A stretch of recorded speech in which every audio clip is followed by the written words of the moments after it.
If you're taking a small pill every morning for your blood pressure, and you're still feeling exhausted, gaining weight without explanation, or getting winded on a flight of stairs, I want you to stay with me for the next few minutes because there's a real chance the medication you've been trusting for years is quietly working against you. And the science behind that statement is much stronger than most people realize. I'm Dr. Linda Thompson, and on this channel I translate current medical research into clear, practical guidance for adults over 60. What I'm covering today could genuinely change the conversation at your next doctor's appointment. So let's get into it. Beta blockers. You may know them by their brand names, metoprolol, lopressor, tenormin, or by their generic names, metoprolol and atenolol. They have been prescribed for high blood pressure for more than 50 years. Doctors write tens of millions of prescriptions for them every single year. They are inexpensive, familiar, and for a very long time, they were considered the gold standard for treating hypertension. Here is the problem. The research has moved on, and for many seniors with uncomplicated high blood pressure, meaning no heart attack history, no heart failure, no serious rhythm disorder, beta blockers are no longer considered the best first choice. In fact, for several important reasons, they may be making things significantly worse. Let me explain what a beta blocker actually does inside your body. Because once you understand the mechanism, everything else makes sense. Your heart has receptors on it. Think of them like locks on a door. Adrenaline is the key. When adrenaline connects with those receptors, your heart beats faster and harder. Beta blockers physically block those locks, so the adrenaline cannot get in. That slows your heart rate, reduces the force of each beat, and brings blood pressure down. For certain conditions, recovering from a heart attack, managing heart failure, treating dangerous heart rhythms, beta blockers are genuinely life-saving. We are not questioning their value there. But for straightforward high blood pressure in an otherwise healthy older adult, the evidence has shifted in ways that are hard to ignore. The turning point came with a major study called the ASCOT trial. The Anglo-Scandinavian Cardiac Outcomes Trial, published in The Lancet, it followed over 19,000 patients with high blood pressure. It compared those on a beta blocker plus a diuretic against those on a calcium channel blocker plus an ACE inhibitor. The trial was actually stopped early, not because of a safety scare, but because the results were that clear. The group on beta blockers had significantly more strokes, more heart attacks, and more new diagnoses of diabetes. The calcium channel blocker group had 23% fewer major cardiovascular events. 23%.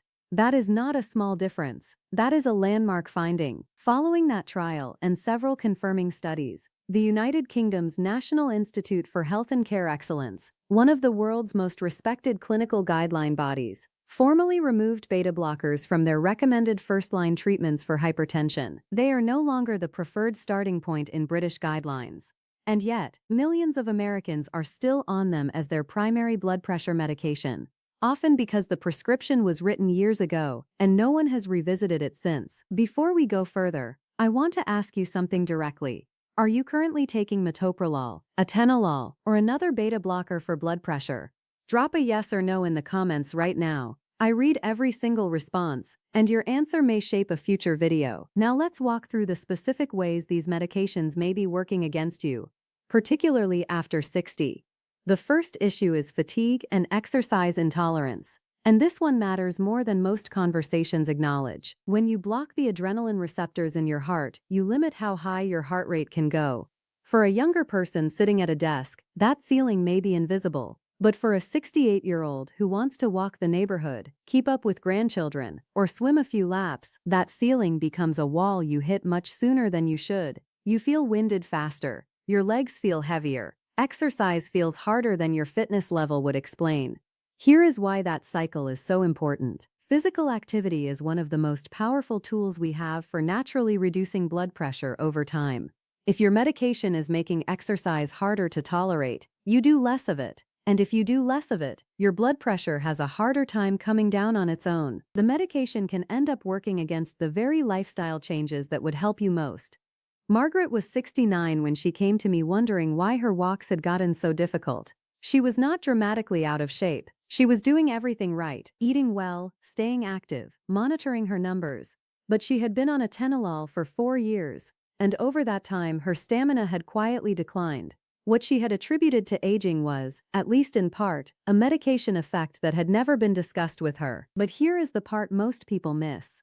The second concern is metabolic impact, and this one is well documented in the research. Beta blockers increase insulin resistance. They raise triglycerides and lower HDL, your protective good cholesterol. A comprehensive meta-analysis published in the Journal of the American College of Cardiology found that patients on beta blockers had a 22% higher risk of developing type 2 diabetes compared to those on other blood pressure medications. For seniors already in a pre-diabetic range, or already managing blood sugar carefully, that is a meaningful additional risk from a medication that is not even outperforming its alternatives in this population. In my years working with older adults, this is one of the patterns I see most consistently. The blood pressure reading looks fine on paper, the number on the cuff is acceptable, but underneath, metabolic health is quietly drifting in the wrong direction, and no one is connecting the dots back to the medication. You can show a reading of 126/78 and still be accumulating harm if your medication is simultaneously raising your diabetes risk and lowering your good cholesterol. The number on the cuff does not tell the whole story. Now, this next issue is one that does not get discussed nearly enough, and for adults over 70, it may be the most serious of all. The third issue is fall risk. Beta blockers can cause something called orthostatic hypotension. That is a sudden drop in blood pressure when you stand up from a seated or lying position. You may have felt it yourself. That brief dizzy feeling when you rise from a chair. For a 74-year-old, that is not just uncomfortable. That is a fracture waiting to happen. Hip fractures in seniors over 70 carry a one-year mortality rate approaching 30%. A medication-induced fall is not just a fall. It is one of the most serious preventable events in senior health. Now, before I tell you what the evidence supports as better options, I need to say something clearly, and I want you to hear this carefully. Never stop a beta blocker on your own without medical supervision. Stopping abruptly can trigger a dangerous rebound effect. Your heart rate and blood pressure can spike rapidly. In some cases, this can trigger a heart attack or a serious heart rhythm problem. Any transition away from these medications must be done gradually, over several weeks, and supervised by your physician. What I am giving you today is information and questions to bring to your doctor, not permission to open your medicine cabinet and make decisions on your own. Please hear that clearly. So what does the current evidence actually support for seniors with uncomplicated high blood pressure? Two medication classes stand out consistently in the research. The first is calcium channel blockers. Amlodipine is the most commonly prescribed. The ASCA data strongly favored this class. It does not carry the same metabolic risks. It does not limit your exercise capacity in the same way. And a large analysis published in the British Medical Journal confirmed that amlodipine was associated with significantly lower stroke risk than atenolol in elderly patients with hypertension. The second strong alternative is ACE inhibitors and their related class, ARBs, which stands for angiotensin receptor blockers. Medications like lisinopril, ramipril, losartan, and olmesartan have shown consistent benefit in older populations. They offer protective effects for kidney function, better outcomes in patients managing diabetes, and a lower fall risk profile overall. One note on ACE inhibitors: they do cause a persistent dry cough in roughly 10 to 15% of patients. If that is you, an ARB is typically the better choice. It works through a very similar mechanism without triggering the cough. Dorothy was 74 when her physician gradually transitioned her off a long-standing beta blocker and onto amlodipine combined with losartan. The process took about 8 weeks, carefully supervised. Within 3 months, her fasting blood sugar had returned to normal range. She had lost several pounds without any intentional dietary changes, and she described, in her own words, feeling like herself again for the first time in years. Her blood pressure readings were actually more consistent, not less. So here is exactly what I want you to do with this information. Start by identifying whether you are taking a beta blocker specifically for blood pressure, not for a diagnosed heart rhythm disorder, not for post-heart attack management, not for heart failure, purely for hypertension. The names to look for are metoprolol, atenolol, bisoprolol, propranolol, and carvedilol. Next, prepare 3 specific questions for your next appointment. Ask your doctor, was my beta blocker prescribed specifically for hypertension, and does that still reflect current evidence-based guidelines? Ask, Have we checked my fasting insulin, triglycerides, and HDL recently? And ask, based on my complete health picture, would I be a candidate for transitioning to a calcium channel blocker or an ARB? After that, request a formal medication review. If you have been on the same blood pressure medication for more than 2 or 3 years without anyone revisiting that decision, you are entitled to ask for a reassessment. Many seniors are taking medications that were standard of care in 2005 and have since been reconsidered by the evidence. That is not a failure. That is how medicine is supposed to work. Guidelines evolve, and your treatment plan should evolve with them. If a transition is recommended, confirm the tapering schedule with your doctor. A responsible physician will reduce beta blockers gradually, typically over 4 to 8 weeks, and monitor you throughout the process. And finally, start tracking your symptoms now. A simple daily log of your morning blood pressure reading, your energy level on a scale of 1 to 10, and your fasting blood sugar if you are already monitoring it. 3 to 4 weeks of your own data gives your physician something concrete to work with. It makes the conversation more productive and more focused.